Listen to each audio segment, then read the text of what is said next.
Hello, welcome back to Booker Academy. Question number 2C, Winter 2019 paper. Two plates 100 mm, 12 mm and 100 mm by 16 mm are connected by lap joint to resist the tensile load of 100 kilo Newton. तो आपको करना क्या है, 100 kilo Newton load resist करना है और आप दोनों ये जो प्लेट है 100 बाई 12 एंड 100 बाई 16 उनको कनेक्ट करना है. Design the lap joint using M16 bolt. तो ये याद रखना, आपको पूछा क्या है, M16 के लिए पूछा है. अगर M20 पूछते हैं तो आपके लिए थोड़ा बहुत कैलकुलेशन में M20 के लिए करना होता है. वो देखते हैं हम किस तरह से करते हैं. 4.6 ग्रेड है और FU आपको 410 लेना है फॉर दी प्लेट. तो ये है आपके लिए डेटा. अगर गुजराती में बात करूं तो सेम कंडीशन यही डेटा है और तो कुछ हो नहीं पाएगा. तो स्टेप स्टार्ट कैसे करेंगे हम. स्टेप 1 जो होगा वो होगा डिजाइन दी शियर कैपेसिटी. डिजाइन दी शियर कैपेसिटी. तो उसमें आप याद क्या कर सकते हो, फॉर दी अगर लैप जॉइंट दिया है, आपको क्या दिया है, लैप जॉइंट दिया है और M16 दिया है, 4.6 ग्रेड दिया है, सिंगल शियर होगा क्योंकि लैप जॉइंट बोला है इसलिए. बट जॉइंट बोलते हैं आपको, बट जॉइंट कोई भी एग्जाम में अभी तक नहीं दिया है इसलिए लैप जॉइंट ही देते हैं.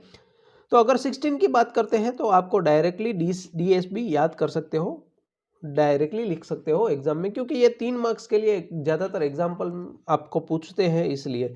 तो ये चीज़ डायरेक्टली आप लिख सकते हो फॉर दी M16 के लिए. ओके, तो अब आगे बढ़ते हैं. Step number 2, design the bearing capacity of the bolt VDPB, that means VNPB divide by your safety factor. ये इक्वेशन भी आपको कोड में दिया गया है, तो अगर याद नहीं कर सकते आप तो कोई प्रॉब्लम नहीं होगा. तो इसी चीज को आगे ले जाते हैं. VNPB का इक्वेशन मैंने बोला आपको कि आप डायरेक्टली कोड से लिख सकते हो. पेज नंबर 75 में ये चीज आपको दी गई है. 2.5 KB हमें फाइंड करना है, जहां पे KB के लिए 4 ऑप्शंस अवेलेबल है, 1 2 3 और 4.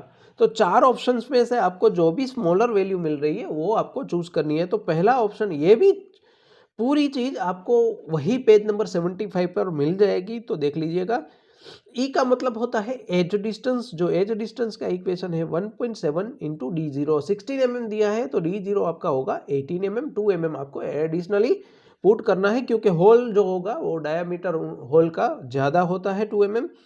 तो इस हिसाब से जनरल केस में आपको राउंड फिगर कर दिया है तो 30 mm की आपका एज डिस्टेंस मिल जाएगा. तो यहाँ पुट करते हैं 30 डिवाइड बाय 3 D0, 3 इंटू 18.555 आपको आंसर मिलेगा.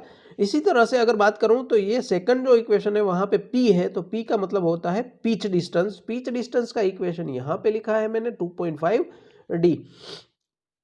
और ये जो क्वेश्चन 1 होता है आपका 2 मार्क्स, वहां पे भी बहुत सारे पेपर में ये चीज पूछी हुई है, एज डिस्टेंस और पिच डिस्टेंस के बारे में, तो वो चीज भी आपको याद ही होनी चाहिए.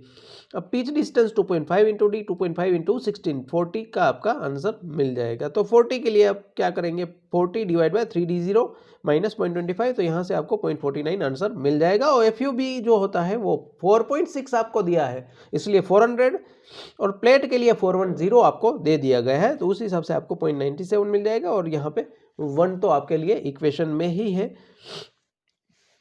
तो अब KB आपको मिल गया है 0.49. अब क्या कर सकते हो, अगर आपके पास M16 ही दिया है, अगर एग्जाम में आपको M16 ही दिया है तो आप KB क्या कर सकते हो, याद कर सकते हो 0.49, क्योंकि वो चीज बदलने वाली नहीं है. क्योंकि जो भी हम E फाइन करते हैं या पिच फाइन करते हैं वो डिपेंड करता है आपकी डायामीटर. जो डायामीटर अगर सेम है तो ये चीज कहीं बदलने वाली नहीं है, तो ये चीज भी आप डायरेक्टली एग्जाम में याद कर सकते हो. अब आगे बढ़ते हैं, वैल्यू पुट करते हैं. जो इक्वेशन हमने 75 पेज नंबर IS 800 में दिया है वहां पे 2.5 KB 0.49, D is the diameter 16. Thickness आपको 2 प्लेट दी है, उनमें से जो भी थिकनेस कम होगी वो आपको यहाँ पे पुट करनी है. याद रखिएगा, जो भी थिकनेस कम है दोनों प्लेट में से वही थिकनेस हमें पुट करनी है. FU 400 आपका मिल जाएगा. तो कुछ आंसर मिल रहा है 94 किलो न्यूटन. पहले 10⁻³ में न्यूटन में मिलेगा, उसको डिवाइड बाय 1000 कर दोगे तो आप यहाँ से आपको 94 किलो न्यूटन मिल जाएगा. तो डिजाइन जो होगा वो 94 डिवाइड बाय 1.25, तो डिज़ाइन जो लोड होगा वो आपका 75.2 किलो न्यूटन मिल जाएगा।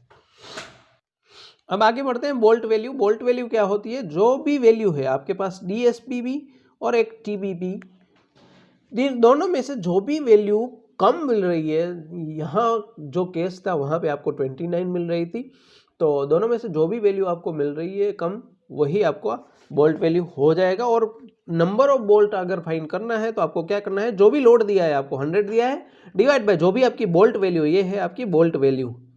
बोल्ट वैल्यू हमें 29 मिल चुकी है, तो डिवाइड कर देंगे तो ऑलमोस्ट आपको 4 नंबर्स मिल जाएंगे। तो यहाँ से आपका एग्जाम्पल होता है कंप्लीट, जहाँ से आपको 4 मार्क्स मिल जाएंगे।